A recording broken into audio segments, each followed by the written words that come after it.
by its former owner, AOL, in 2009. Despite my background as a magazine editor, I don't believe I would have been considered if I hadn't already been blogging about motherhood. For the column, I wrote about binkies, breastfeeding, and my quest for baby-free time. And I loved interviewing experts on parenting. I also became a contributing writer to Easy Solutions, a former A&P store publication, while editing for a publishing company. In 2012, I ended up back in the spotlight, reading an essay I'd written about Crystal as a cast member in the show Listen to Your Mother. I also won the first of my 3 Blog Her Voice of the Year awards that year for an op-ed advocating for women's and mothers' rights. And my piece was selected to be in the Blog Her 2012 Voices of the Year anthology, the first of many anthologies I would contribute to. I call my daughter my muse because she inspired me to get back to what I truly love, writing.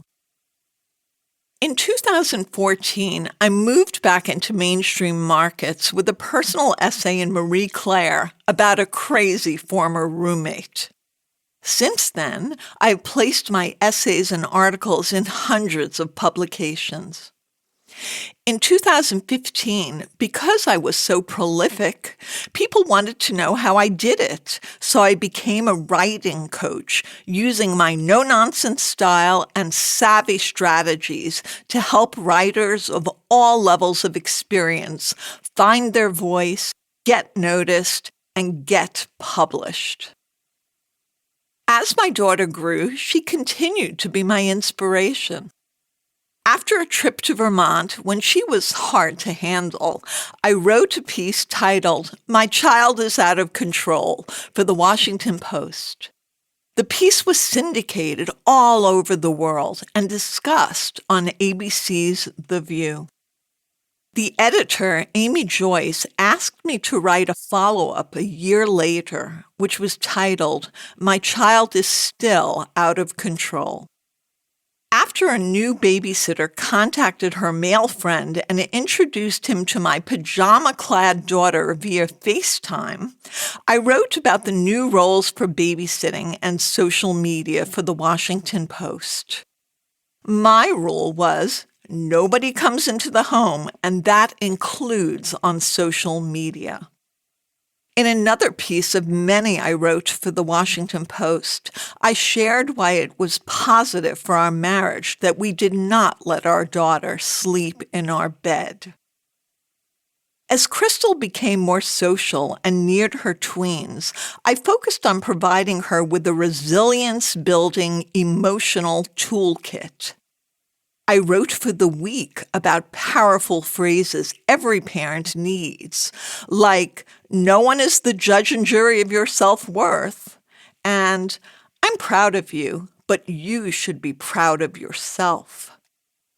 After researching the scientific benefits of getting a pet for your teen and appearing on Fox 5 News with Ernie Anastos to discuss the findings in my article, we added a spirited Havanese puppy, Rose, to our family, joining our senior orange cat, Percy.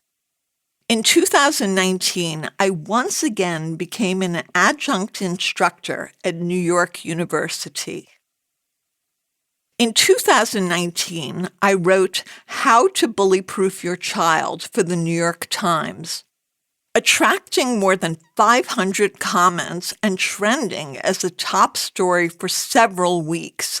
It led to an appearance on Good Morning America, hundreds of letters, and an award from the American Society of Journalists and Authors, ASJA. I was even the focus of the newspaper's Well newsletter.